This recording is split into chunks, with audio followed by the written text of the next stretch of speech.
최근 방송에서 기운이 좋은 명당으로 소개되면서 화제가 되고 있는 관악산. 오늘은 그 중에서도 가장 기운이 샘솟는 최고의 코스를 소개해드리겠습니다. 제가 오늘 나와 있는 곳은 서울대 건설환경종합연구소입니다. 오늘은 이곳에서 관악산 팔봉능선을 올라보겠습니다. 2호선 서울대입구역에서 5513번 버스를 타시면 약 15분 정도면 도착하실 수 있고요. 주차 공간이 제한적이라 대중교통을 추천드립니다. 최근 방송에서 관악산이 기운이 좋은 명당으로 소개되면서 평일임에도 많은 분들이 찾아주셨는데요. 오늘은 그 기운을 직접 느껴보도록 하겠습니다. 팔봉능선으로 가시려면 이곳에서 좌측 정상 방면으로 가시면 안되고 우측으로 약 300m 정도 이동해서 제4 쉼터 방면으로 가셔야 합니다.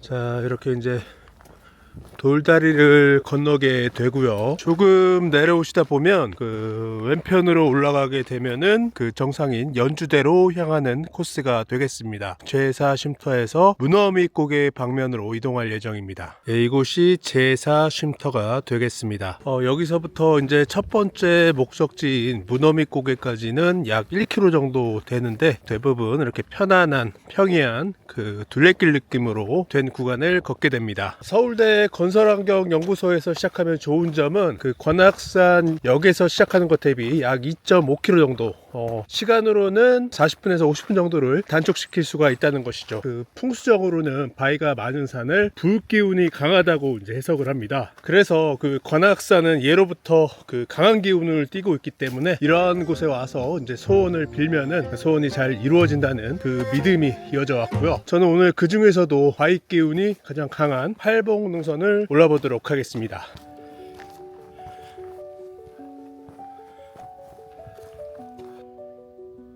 관악산은 오늘 같은 평일에는 예년 기준으로 이러한 시즌에는 사람이 거의 없는데 확실히 아까 말씀드린 것처럼 SNS에서 이슈가 되다 보니까 이 곳곳에서 또 사람들을 마주칠 수 있어 가지고 관악산의 인기를 실감하게 됩니다. 여기서 주의하실 부분이 오른쪽으로 가면 삼성산 방면으로 오르게 되고 그래서 왼쪽으로 직진을 하셔야 됩니다.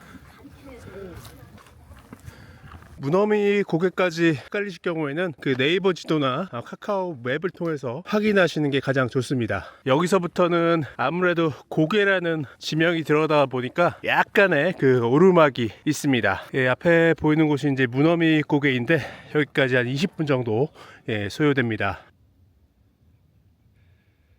문어미 고개에서 주의하실 점은 여기서 바로 왼쪽으로 틀면 학바위 능선으로 올라가게 되고 문어미 고개에서 직진을 한 다음에 약 100m 정도 내려가서 11시 방면으로 이동하셔야 됩니다.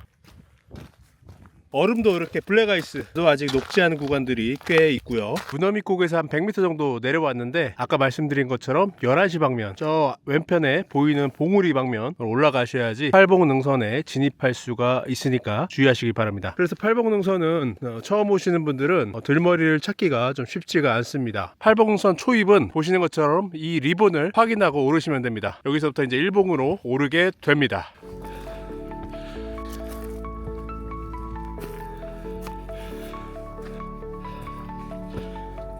관악산은 이제 북한산과 마찬가지로 화강암이 많고요. 화강암이 부서져서 이렇게 잘게 알맹이로 변한 마사토 구간이 많습니다. 많이 미끄럽기 때문에 좀 조심해서 오르는 것이 좋습니다. 일봉으로 오르다 보면 이렇게 경사진 남반이 나오는데 조망이 가장 먼저 터지는 곳이라서 잠시 여기서 쉬어가시면 좋습니다. 여기서 오시면 철탑이 크게 두 개로 나뉘어 보이는데 오른쪽은 이제 KBS 중계소가 있는 곳이고 왼편 철탑이 있는 곳이 관악산 정상 연주대가 있는 곳이 되겠습니다. 좀 이제 덥게 느껴져서 상의 아우터를 벗고 이동하도록 하겠습니다. 저도 좀 땀이 많은 편이라서 겨울에도 땀을 많이 흘리는데 작년 가을에 장만한 이 폴라텍 알파 다이렉트는 제가 이전 영상에서 소개해드린 것처럼 이 통기성이 좋아가지고 올겨울에 아주 자주 착용해서 효용성이 좋았습니다. 이제 본격적으로 암릉 구간이 이제 시작되기 때문에 초보자들은 많이 당황하실 수 있기 때문에 이곳은 유경험자와 같이 오시는 것이 좋습니다. 걷다 보면 이렇게 왼쪽으로도 올라갈 수 있고 오른쪽으로도 갈 수 있는데 고소공포증이 좀 있는 분들은 이렇게 우회로로 이동하시는 게 좋습니다. 저는 암릉을 그대로 넘어가 보겠습니다. 그 혓바닥 바위까지 올라왔습니다. 자세히 보시면 개가 그 아래쪽에 좀 혓바닥을 내밀고 있는 것처럼 보입니다. 예, 이쪽에서 이제 반대편을 보시면 안양시 방면이 되겠습니다. 안양시 오른쪽 한시 방면에 있는 산이 군포 수리산이 되겠습니다. 자, 이렇게 바위 아래 공간이 보이죠. 그래서 네이버 지도상에는 이곳이 개구멍 바위로 표기되어 있습니다. 저는 사람인지라 등산로를 이용해서 이동하도록 하겠습니다. 이런 바위 구간도 접지력이 되시는 분들은 충분히 사지를 이용해서 올라가실 수 있고, 좀 무섭다는 판단이 드시면 오른쪽으로 우회하시면 되겠습니다.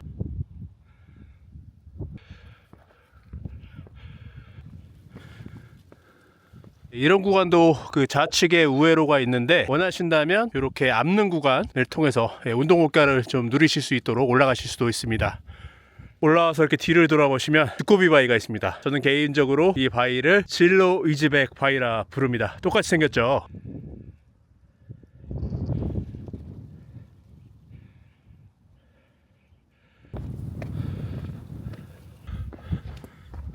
오르다 보면 이제 정면에 왕관바위가 보이는데, 등산로에서 약간 옆으로 비껴나 있기 때문에 모르고 지나치는 분들이 많습니다. 잠시 후에 그 길을 알려드리겠습니다. 팔봉 능선의 묘미는 이렇게 계속해서 암능을 오르내리면서 하체 근육이 골고루 발달한다는데 장점이 있는 것 같습니다. 저 암능 구간도 좌측에 우회로가 있는데 바로 직진해서 오를 수가 있습니다. 저는 그럼 이 암능을 따라서 한번 올라가 보도록 하겠습니다. 저는 이미 많이 와봐서 이쪽 루트를 꿰고 있습니다. 상당히 좀 스릴이 있는데 여긴 좀 조심하셔야 됩니다. 한 방에 혹 갈 수가 있어요.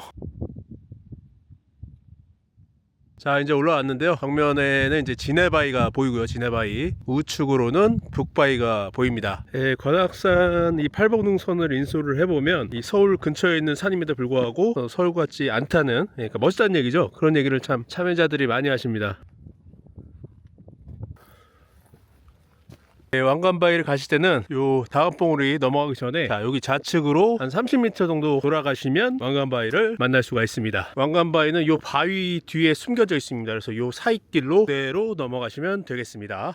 전국의 그 산을 그렇게 많이 다녀봐도 그렇게 실제 그 왕관과 흡사하게 닮은 바위는 이 관악산에 있는 왕관바위만큼 닮은 게 없는 것 같습니다. 요 사이에 발을 올려놓은 다음에 왕관바위 위에도 올라가실 수가 있습니다. 제가 생각할 때는 관악산이 그 소원을 잘 들어주는 이유도 산세가 좀 험해서 오를 때 집중을 할 수밖에 없기 때문에, 그러한 집중력으로 어떤 일이든 간절하게 도전을 하면은 원하는 바가 잘 이루어지게 되는 것 같습니다. 관악산 팔봉능선은 제가 엄청 자주 왔는데도 봉우리가 좀 항상 헷갈려요. 1봉인지 2봉인지 3봉인지. 왜냐하면 이제 뭐 홍천의 그런 팔봉산처럼 봉우리에 여기 숫자가 써 있는 게 아니기 때문에 대략 그 가늠에서 여기가 몇 봉이다 이렇게 추정할 뿐입니다. 그래서 지금 있는 곳은 한 3봉 정도 되는 것 같습니다. 3봉. 북바위가 있는 이곳은 이제 4봉인데, 앞에 보이는 이 급경사 암릉을 그대로 치고 올라가셔야 됩니다. 우회로가 없어요. 방금 전에 봤을 땐 좀 험해 보였는데 막상 이 구간은 이렇게 손으로 짚을 수 있는 구간들이 꽤 있어서 그렇게 어렵게 느껴지진 않을 겁니다.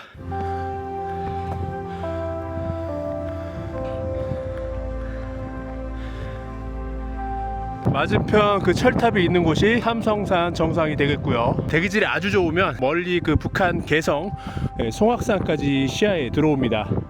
계속해서 바위 사이로 이렇게 올라갑니다. 오늘도 바위 기운을 아주 온몸으로 느끼고 있습니다. 여기가 이제 5봉쯤 되는 것 같은데 거의 수직으로 보이지만 암릉산의 경험이 있는 분들은 충분히 오르실 수 있을 것 같습니다. 나무가 있는 곳으로 오르는 게 조금 더 아마 수월하실 겁니다. 이쪽으로 하도 많이 올라와서 이렇게 소나무에 밟은 흔적이 있죠. 이 골짜기로 올라가시면 되겠습니다.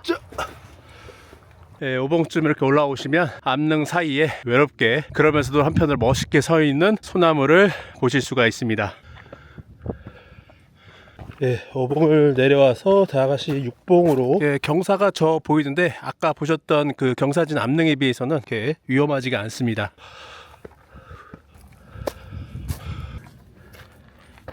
자, 6봉에서 이 바위는 우회할 수도 있는데 이 바위 역시 그대로 넘어가실 수가 있습니다. 운동하고 싶으신 분들은 두 손을 바위를 꼭 잡고 넘어가시면 되겠습니다.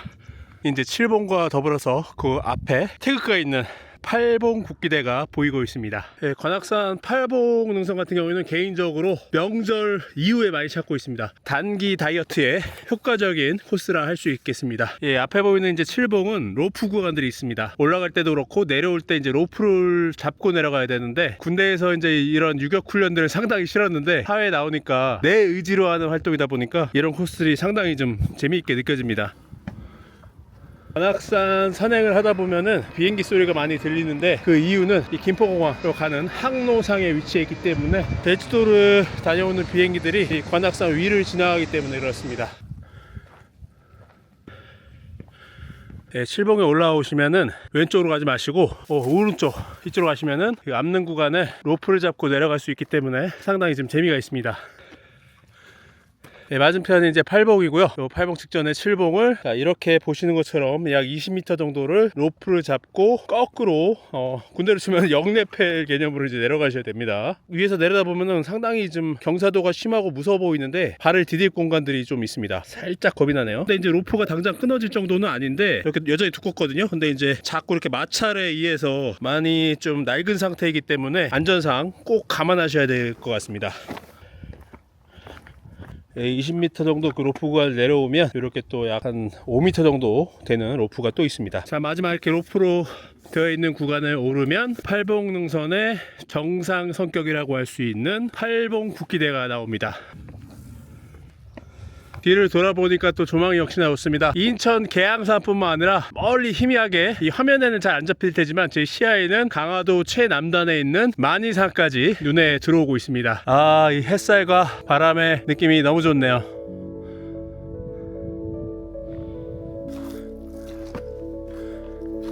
팔봉 국기대에 올라왔는데, 이게 태극기 항상 있는 건 아닌데 이걸 제가 알기로는 일반인이 관리하는 걸로 알고 있는데, 지난번에는 이 태극기 없었는데 오늘은 아주 멋지게 펄럭이고 있습니다. 팔봉 산악회와 우정 산악회에서 이곳을 정비하고 국기대를 세우신 것 같습니다. 팔봉 국기복에서는 이렇게 맞은편에 청계산과 그 서울랜드, 서울대공원도 보이고, 이렇게 아파트로 빼곡한 과천 시내도 눈에 들어옵니다.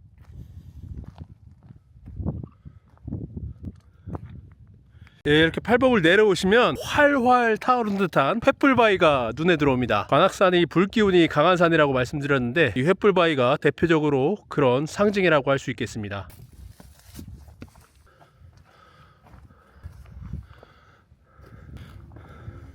제가 저 그 문어미 고개에서부터 1봉, 2봉, 3봉, 4봉, 5봉, 6봉, 7봉을 거쳐서 여기 8봉까지 올라왔습니다. 그 KBS 중계소 방면으로 이동하도록 하겠습니다. 여기서는 이제 그 생각 없이 쭉 걷다 보시면 그 과청 방면, 또 6봉 능선 상당히 위험한 코스로 떨어질 수 있기 때문에 KBS 중계소의 철탑 방면으로 이동하시는 게 좋습니다. 이런 바위산들을 이제 무당들이 좋아하는데, 제가 봤을 때는 이건 무당이 이렇게 낙서한 것 같지 않은데, 한 10년 전부터 관악산 곳곳에 라카로 이렇게 글자를 새겨놨죠. 이게 상당히 문제가 되고 있는데, 언론에도 보도가 됐는데 현재 못 잡아내고 있습니다. 여러분이 이런 분들을 보시게 되면은 꼭 경찰서에 신고를 해주시길 바라겠습니다.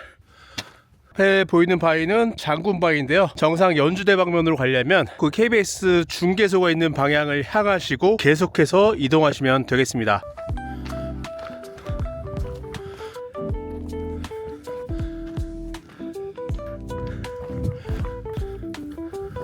자, 이제 앞에 KBS 중계소가 보이는데, 여기 근무하는 직원들은 그 관천 방면에서 케이블카가 있어서 편하게 오르내리고 있습니다.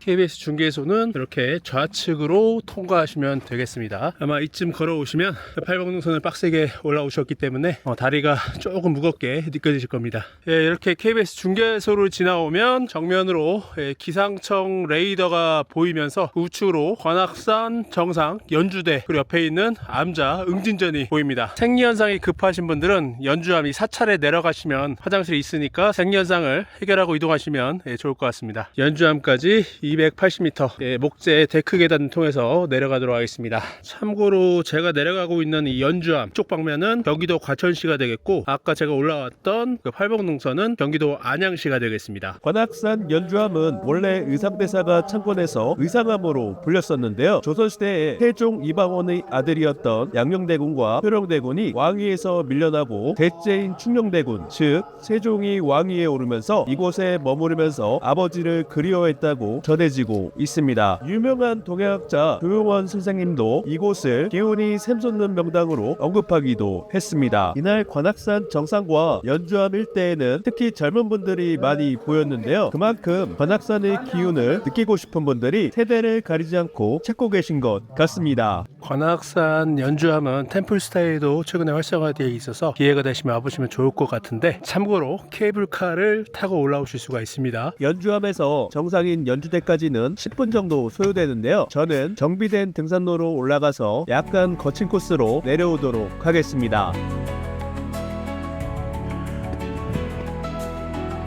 관악산 정상에는 연못이 있는데요. 관악산의 불기운이 경복궁까지 영향을 미친다고 해서 조선시대에는 이 연못을 만들어서 그 기운을 누르려 했다고 합니다. 그만큼 예로부터 관악산은 기운이 강한 산으로 여겨져 왔습니다.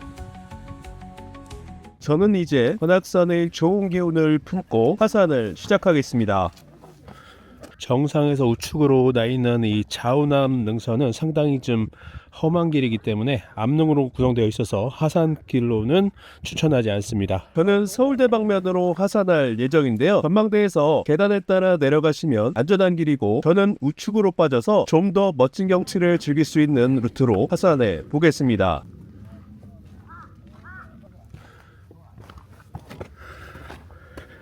이쪽 루트는 조금 험하긴 한데 뷰가 상당히 좋습니다. 야, 올라오니까 저기 인천 앞바다 연술이 보이네요. 연술. 저 아래 이제 건물이 보이는 곳이 서울대 건설환경 종합연구소인데, 저는 아까 저기서 시작을 했고 저쪽 방향으로 내려가 보도록 하겠습니다. 이쪽은 경사도가 좀 상당히 있어가지고 미끄럽습니다. 꽤.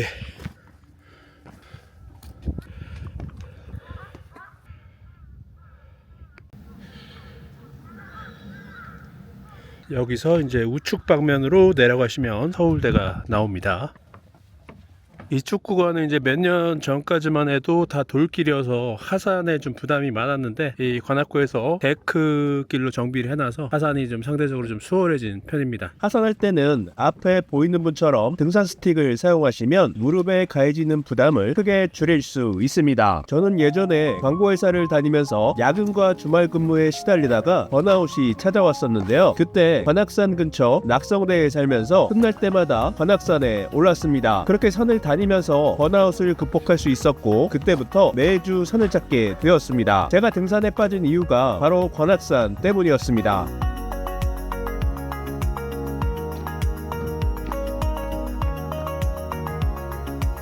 여기서 이제 표지판을 잘 보셔야 되는데, 왼편으로 내려가면 이제 관악산역 방향이 되겠고요. 자, 이 오른편으로 이동하시면 서울대 공학관과 더불어서 제가 처음에 시작한 건설환경 연구소가 나오게 됩니다. 오늘 팔복능선 코스는 정상까지 약 3시간, 하산은 1시간 30분 정도 소요되었습니다. 좋은 기운이 필요하신 분들 관악산에 꼭 한번 올라보시길 추천드립니다.